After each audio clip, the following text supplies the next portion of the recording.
Well, yeah, let's talk about getting your authentic self. Please don't. What do you mean? Please don't. Do you know I can read you like a book? No. Absolutely not.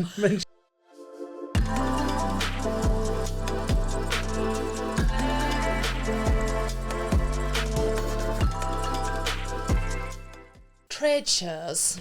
So trade shows have been quite an important part of our business model in the past few years. I think we used to think that there wasn't much value in it. I think if you just go for any trade show anywhere that's not specific to your niche, that can happen, but we've actually found a lot of value in trade shows over the past few years. Yeah, I think I'll say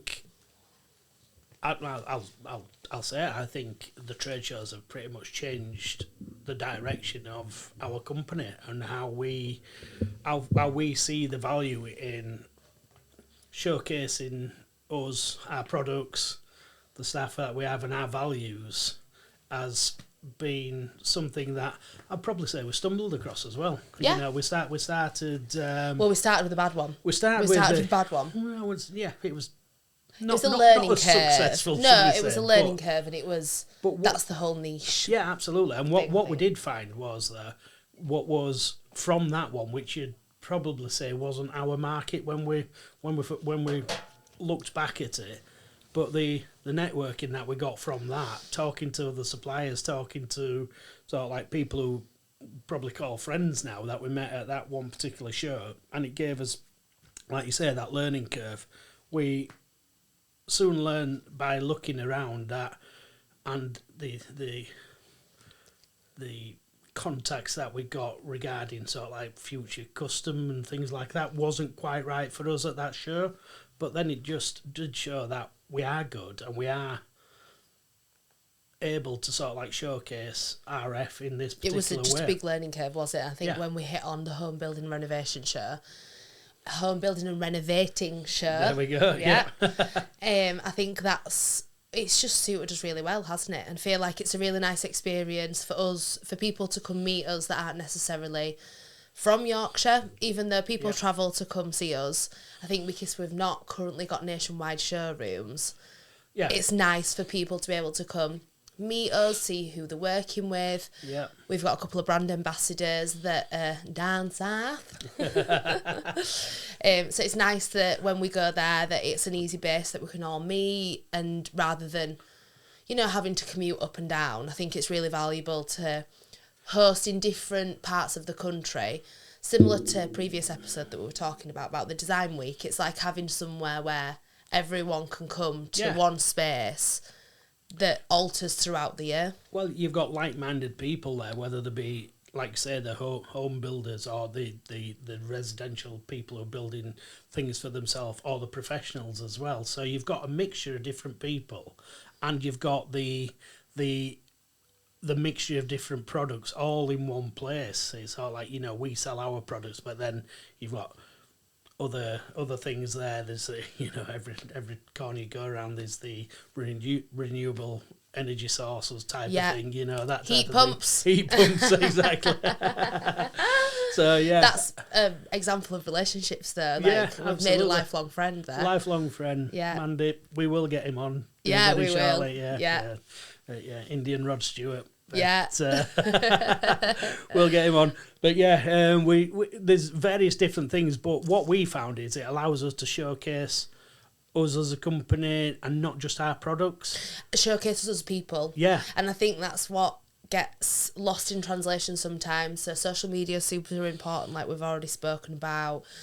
It's really important how you present yourself online, but I think that the value that's in relationships and face-to-face meetings and that personality, I don't think no matter how hard you try, like even in this podcast, in our social medias, it's very difficult to get your authentic self across. Well, yeah, let's talk about getting your authentic self Please across. Don't. What do you mean? Please don't. Do you know I can read you like a book? No, absolutely not. Mention Mandy. I'm like I say, getting our authentic selves across meant falling off a buffet listen, if wine wasn't involved, we'd be fine. We'd be absolutely fine. We literally came down to breakfast in the morning. And I was every being, hi Amy, hi, nice to see you. Hi. I was just sat there thinking, I have never met these people in my life. And another really funny one was, do you remember when George came down to London? Oh dear. Yeah. So to summarise mine and Andy's personality, we thought, where's a better place to go than Pop World? So we were in the centre of London. I think it was like 11 o'clock at night. We were like, right, we've had a meal. Ridiculous. That's it. We're going to bed. We've got an early start in the morning for the show. Perfect. As I was sat there, I'll always remember this woman came along and she was like, well, if you've not been out or done an all-nighter at a trade show, you've never done one properly. And then the intrusive thoughts started coming in. I was like, do you know what? It's a really good idea that we do go to Pop World. Let's go to Pop World. So off we go. Me, you, George, Ross. Oh, somebody, Callum, bless him. Oh, yeah, Callum. Oh, everyone came to get Charlie. All of us went together. After about a good 5k of walking and Andy having a complete paddy because we'd walked in the same way twice, we got to Pop World, and what a night we had. Yeah, well, on the way there I said, if this place is shut, then I'm done with everybody. That's it. And everything. But then 10 minutes later you proceed to see Andy in a pink cowboy hat with an air guitar, not an air guitar, a blown up guitar, having the best time of his life. Yeah, well, if you're there, you might as well have a go for it. Exactly. So yeah, we didn't enjoy it in the morning. Those are the different sides to the trade show. It's a community though, and that's what's great about it. Like they hold, you know, like drinks on the first night so you can meet all the other exhibitors. Yeah. I could put more than on two hands how many really solid relationships we've made out of the trade shows, and it's actually nothing to do with mutual work. It's to do with personalities, and absolutely. I think that power of having a network and community is really important, and the trade shows for us are really good for that. It's lovely seeing everyone. It is, and another thing that I find, and it's literally yesterday, we had somebody drive up to Yorkshire, probably 6-hour drive, near enough by the time they've done things. Gail and Edward, loveliest couple in the world, travelled up to see us at our show garden showroom. And from south of Cambridge, literally 6 hours drive to see it. And, you know, without... Is it 6 hours from Cambridge? Well, it's by the time they'd done whatever they were doing. Few D routes. Yeah, exactly. But yeah, they literally sort of like came up and were blown away with us as people and us as a company to be able to do that. And on the way out, they said, literally, you know, you guys are the best. And, you know, he said, if we can't find anything here, then we want to give up. And that's relationship built. It's not if they'd have seen the catalogue online or through social media. Yeah. It's different to actually meeting as a person. And I think that in the digital age that we're going into and we are already in, that human connection is going to get more important than ever, because I especially hold a lot of value in that. I think it's really important. Yeah. Well, and you know that. So you know, you talk about trade shows, talk about how we display our materials. People do like it. People love coming and touching. Paving, which is bizarre. You have to. No, that is me. I need to have even clothes, everything. I need to feel it. And you know, but you know, it's a case of it's only a snapshot of what we are, and how we portray our company and ourselves is massively important. And you know, we sometimes look at different stands and different things around us where we are and think, oh, I'm glad we're us, you know, and I'm glad we're doing what we do, how we do it, because you know we're just some northerners selling paving, you know what I mean, and that's what we do. We are who we are. Exactly. Can't change it's great, you know. But you know, people always walk past us and think, oh, they're having a good time. And, that's what it's about. Though I think being able to showcase your personality and build those relationships and meet people face to face is so valuable. Yeah. It really is so valuable. It's like having a pen pal. If you had a pen pal and you're writing to them for years and years and years, like, yeah, great, you're my pen pal. If you met that pen pal, that relationship completely changes because you can't communicate through emails, text, social media, the website, like you can. People still write. To I used to have a pen pal. I used to have a pen. Yeah, I actually did in school. Wow. But it's that human connection that is it's not found as much these days. People don't have the time for it, so that's why I hold a lot of value in trade shows, because I think you can't replicate that. No, and I know, like you said, times are changing. You know, without sounding like the 50-year-old there, I am. Oh, you love to milk this, don't you? It's now turned 50, not 49 I know, anymore. I don't look it, but never mind. But yeah, the think times are changing, and people, you've just mentioned there, time becomes more valuable to people than sort of like sometimes money. You know what I mean? People's time is that.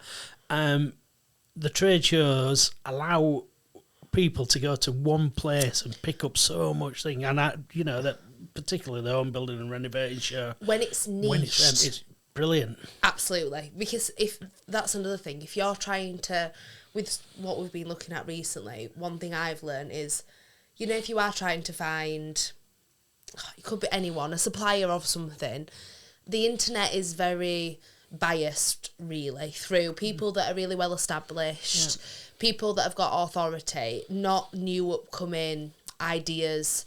It's not something that, say if you searched on Google or on AI, it's not something that comes up straight away. So I think being able to go to somewhere niched and see a whole expanse of people in your area, so like the Home Building and Renovating Show, it's everyone to do with the home building and renovating space. No, but it's, you've got everyone in one place, so that day is so productive compared to, and there's a mixture of established businesses, new businesses, people showcasing different ideas, just being innovative. So I think that's holds a lot of value, just to be able to see everyone in one place, and it saves a lot of time. Like the tickets, generally you can get free tickets. Yeah, you generally and can. It's one place where you can go, meet the people, see the product, speak to people about your ideas.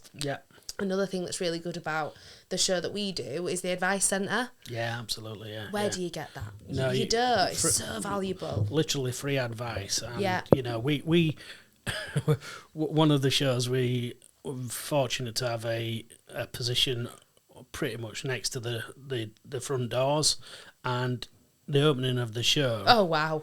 There must have been 500 it's people. It's like the toilet paper situation all Seriously, over again. It was like 500 people queuing up outside the doors. I remember the first time that happened to us, we were like, what? But this was before we even took notice of the advice centre. And we actually had to ask Helen, do you remember, and be like, what's wrong with everyone? Why are they all running at us? And they were first to go to the advice booking to get. Yeah, because you can't pre-book it, can you? No, so that's right. it made sense. I remember you actually on the first show. You remember you turned around to me and you were like, "Are they offering free TVs down there? What's going on?" But yeah. So yeah, you get free advice, and you know get great advice, and speaking to different people, you probably get an idea that you. Where would you get that? Where can you, unless you're going to someone specific about a specific project, then you can get advice. But to be able to have your pick of a lot of different people in different areas that are considered the very top of their game. Well, absolutely, Lucy. Well, I was just about to say that. Bizarre, again, involving alcohol and a night out, but sat having a meal. We don't get out a lot. In a lovely restaurant, the Sky Bar up in the NEC. It was brilliant. Just happened to be sat next to a table of three or four, can't remember. There's Lucy. I ended up just chatting as we did. Lucy Wilcox sat there, one of the best garden designers in the UK, literally. So we ended up chatting and said, I'll come see you tomorrow. And it was one of those things, of course you will. Amy had gone to bed at this time, and like I said, I'll introduce you We've already spoke about this on a previous episode, I'm the Ducker Outer. So I said, Amy, you two will get on, both obviously females within pretty much a male-dominated industry. So, yeah. And true to her word, she came and saw us the next day. And again, a relationship built just like that, by chance, but by being just normal people, having a chat and doing what we do. It doesn't happen. And what a fabulous woman. Oh, she's lovely. She's brilliant. She is. Her work is incredible as well. She's definitely someone that I look into. They've also got a podcast called The Green Room. Inside the Green Room. The Green Room. Yeah. There's about 5 different people that do Inside the Green Room. It's a really great podcast, and everyone is absolutely established in their own right, and what they say and the guests they have on and the information they give is valuable, really valuable. Yeah, so, it's really yeah, good to listen to, and not just because we're a little bit sad and boring into landscaping and landscaping products type of things, but it's relevant to. You've got the best of the best. You have, yeah, literally, advice, so. literally the best of the best within that. Yeah. You look at Elton and got unbelievable. Absolutely, the top accolade in landscaping this year.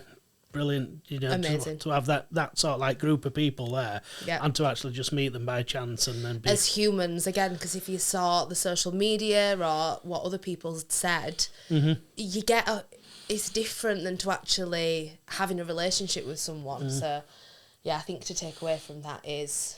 Get yourself out, don't hide behind a computer. Yeah, build those relationships. They're really vital in. And try the trade shows. Yeah. I would do. Go to the trade shows if you're wanting to exhibit some products, or you're wanting to buy, or sort of like advice on what to use and when to use it, where. Yeah. Just get yourself to those. And if you want some free pens, you've always got the last hour of the trade show where you've got the people that have come just to get the free pens, bags, and a million brochures. We'll get you a bag for that life. They're never gonna use. I've actually had someone come up to. So we have like Quality Streets on our stand. I've actually had someone towards the end of the show open the bag and pour the entire Quality Streets in it while I wasn't looking. And when I turned round, they ran off. Literally, I thought, I'll give you the Quality Streets. Unbelievable. Anyway, Fight for your life. Fight for your Fight for your life.